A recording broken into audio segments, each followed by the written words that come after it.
네, 감사합니다. 여러 열띤 토의들이 있어서 너무 감사한 것 같고, 저는 안산 M센터에서 현재 사역을 하고 있고, 그 전에는 2003년에서 2010년까지 중동에서 필드 선교사로 이라크 난민들과 함께 사역을 했었습니다.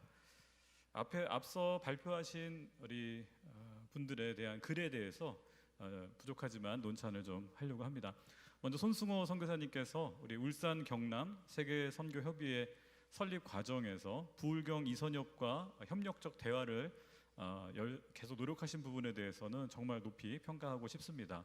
특별히 지역 교회들이 물적 또 영적 자원을 이주민 교회들에게 지원할 수 있도록 연결하는 그런 브릿지 역할을 하신 부분은 정말 저희에게 필요한 것 같고요. 그러나 또 이제 더불어서 또 두 사역의 단체, 그러니까 UGWMA와 부울경 이선엽이 중첩되는 그런 부분들이 생기지 않도록 지속적인 노력이 필요할 것 같습니다. 왜냐하면 아무래도 UGWMA는 한국 교회로부터 받을 수 있는 자원이 더 많기 때문에 잘못하면 부울경 이선엽을 이렇게 축소시키는 그런 경향이 생길 수도 있다는 생각이 들었고요. 아까 전국적으로 지역만화 만들자 그러셨는데 그럴 경우에는 아마 이 KWMA로 올라오는 후원금이 줄어들지 않을까. 네, 그 부분은 KWM에서 고민을 하셔야 되지 않을까 생각이 들었습니다. 다음 이제 페이지를 좀 보시면 저는 이제 귀국 우리 이주민 선교의 꽃은 사실 역파송인데요. 역파송하는 우리 외국인 성도들, 자기 나라로 돌아가는 분들이 사실은 저희에겐 아픔입니다. 왜냐하면 한국에서는 신앙생활을 하는데 돌아가는 분들의 거의 70% 이상이 옛 종교로 돌아가는 그런 현상이 벌어지는데, 왜냐하면 선교사들이나 아니면 고향에 있는 로컬 교회랑 연결이 안 되는 경우들이 너무 많습니다. 이주민 사역들은 네트워크가 국내로만 제한되기 때문에 저는 우리 KWM이나 UGWMA가 선교사 네트워크를 갖고 있기에 저희가 보내는 우리 이주민 성도들, 귀환시키는 이주민 성도들이 이런 네트워크 속에서 선교사들과 연결돼서 계속해서 제자 양육 속으로 들어갔으면 좋겠고요. 또 현지 교회, 사실 이주민 사역의 좀 어려움은 언어입니다. 우리 이주민 사역자들이 여러 나라를 상대하고 언어적인 한계가 있는데 귀국한 선교사님들은 언어가 되지 않습니까? 그래서 아까 우리 김해 우즈벡 분들이 많다 하면 우즈벡에서 철수하는 분들은 선교사님들은 가능하면 이제 김해 지역으로 좀 집중하거나 그런 네트워크를 우리 WMA 측에서 귀한 선교사들의 재배치에 또 같이 네트워크할 필요가 있다는 생각이 듭니다.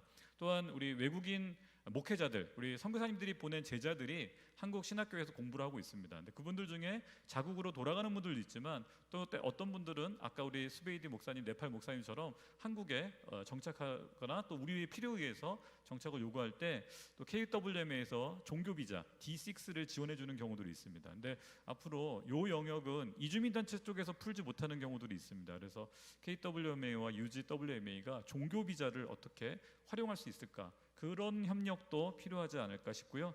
또 우리 외국인 목회자들을 또 신학생들을 선교 훈련을 시켜서 보내야 됩니다. 사실은 타문화 선교 그 부분도 KWMA나 UGWMA가 좀 개척하고 해야 되는 부분이 아닌가 싶습니다.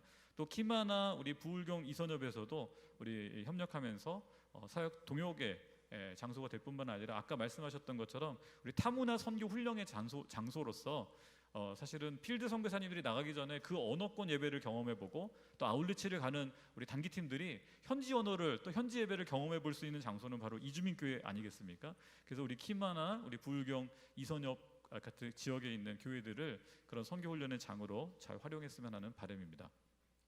또 이어서 현한나 교수님의 글에 대해서 짧게 말씀을 좀 드리면은요. 이제 이주민 난민 신학의 이 이마고데이, 그래서 5가지 하나님의 형상, 하나님의 말씀, 하나님의 선교, 하나님의 시선, 또 하나님의 긍휼에 대해서 아주 100% 동의하고요. 더불어서 조금 추가한다면 저는 하나님의 몸 또는 그리스도의 몸, 이제 라틴어를 계속 써와서 코르푸스 데이, 이제 그리스도의 몸으로서의 교회론에 대해서 우리가 좀 근본적인 재조정이 필요하다. 우리 교회가 몸이고 선교단체가 팔이고 선교사가 손이라고 어제 말씀하셨는데, 과연 이주민을 사역의 대상으로만 여길 것인가, 타겟으로만 여길 것인가, 아니면 그들과 함께 그리스도의 몸을 이룰 의지가 있는가, 굉장히 중요한 화두입니다. 우리는 그들을 전도의 대상으로 굉장히 비인격적인 타겟팅을 합니다. 세례 주고 끝. 근데 그것이 아니라 그리스도의 안에서 한 몸을 이루고 한 몸을 이루는 게 굉장히 중요합니다.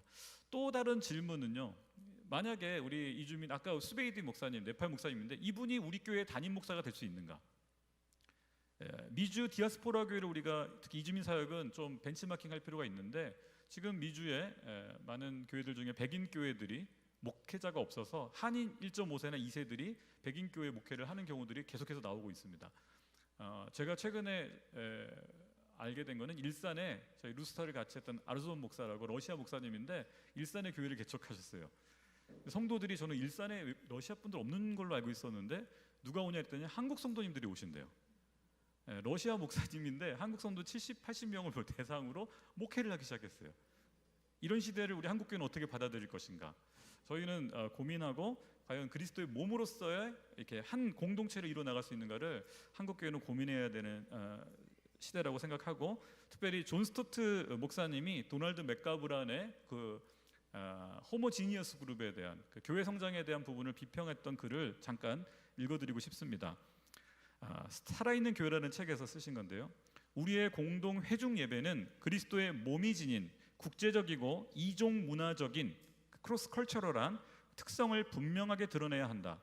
문화를 초월하여 연합된 예배라는 쟁점은 도널드 맥가브란 박사가 발전시킨 동일 집단 원리에 대한 논의에서 표면에 드러나게 되었다. 그가 말한 동일 집단 원리가 전도에서 정당하다고 하여 교회에서도 정당한가? 우리는 동일 집단 교회를, 즉 모두가 동일하고 특수한 문화 속에 속한 교인들의 교회를 환영까지는 안 하더라도 용인해야 하는가? 여기서 이제 존 스토트 목사님은 분명 아니다라고 말합니다. 예수님이 유대인과 이방인, 남자와 여자, 그리고 종과 자유인 사이의 장벽을 무너뜨리셨기 때문이다.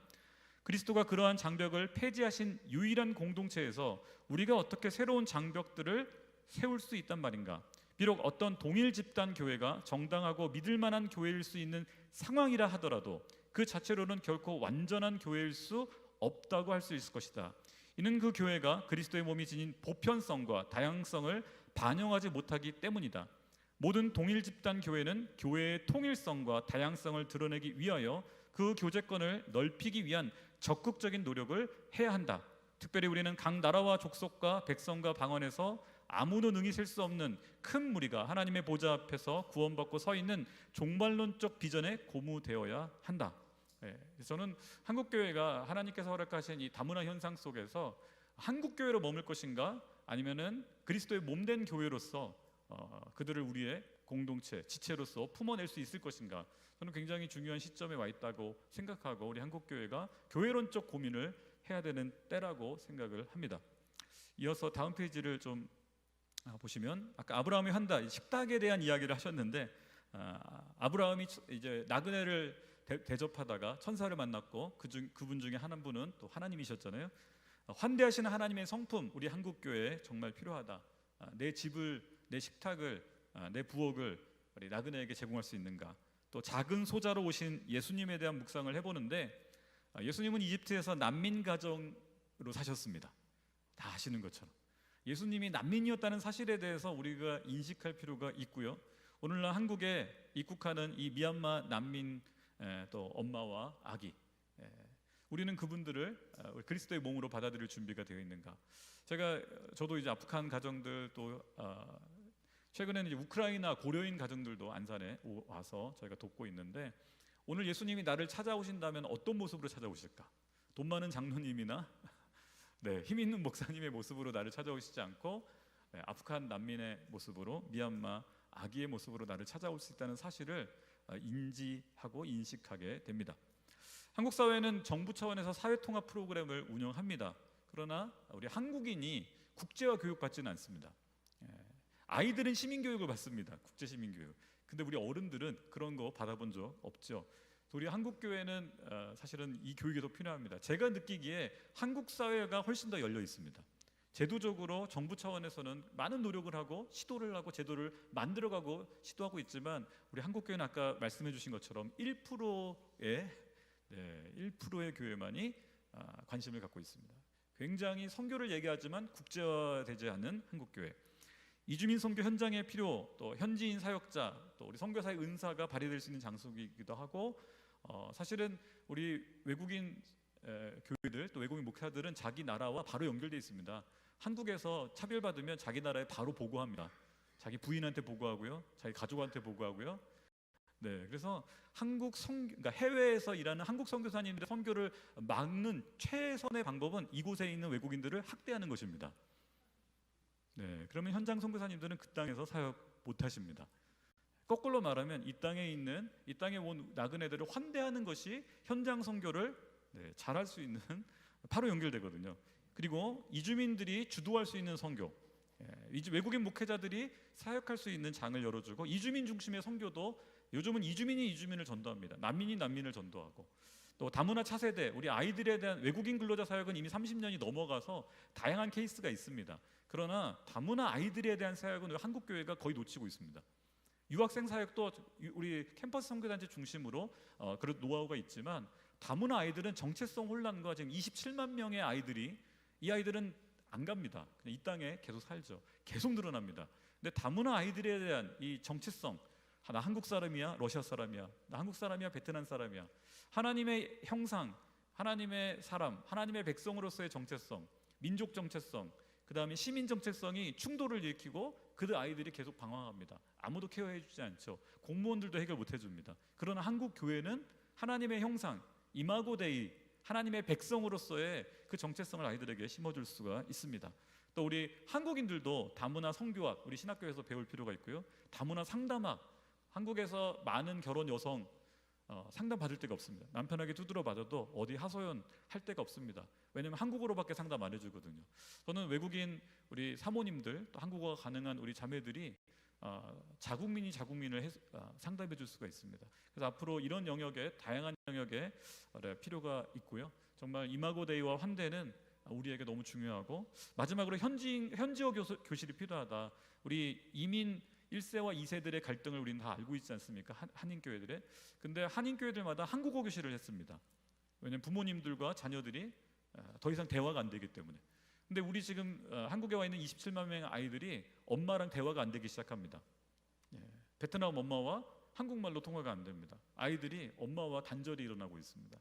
그래서 우리는 한국어 교육만 열심히 시키고 있는데, 우리 선교사님들과 또 현지 우리 결혼 이주자 여성들을 통해서 베트남어 교실, 러시아어 교실, 그 아이들이 이중언어를 해야 인터내셔널 리더가 되지 않겠습니까? 우리는 그들을 한국인으로 만들려고 하는데 그것이 아니라 하나님의 사람, 국제적인 리더로 만들 필요가 있고요. 저는 저희 아이들에게 이런 얘기 합니다. 오바마 대통령 어디서 태어났는지 아니? 아빠가 어느 나라 사람인지 아니? 잘 몰라요. 케냐 아빠를 가진, 여러분, 그 스티브 잡스의 친아버지는 시리아계입니다. 시리아 사람입니다. 그런 사람들이 대통령이 되고 기업가가 되고, 여러분, 독일의 총리했던 그 여자 총리 누구죠? 메르켈은 동독 출신이었습니다. 동독 출신의 여자가 목사님 딸이었죠. 통일 독일의 대통령이 되죠. 우리는 예를 들어서 북한 출신의 자매가, 북한 지하교회 목사님의 딸이 통일한국의 대통령이 되는 걸 허용할 수 있을까? 조선족 우리 지체가 한국 시민권을 얻고 다문화 우리 베트남 아이가 한국 대통령이 되는 걸 용납할 수 있을까? 우리 한국교회, 한국 사회는 고민해야 될 타이밍이라고 생각합니다. 마치도록 하겠습니다. 감사합니다.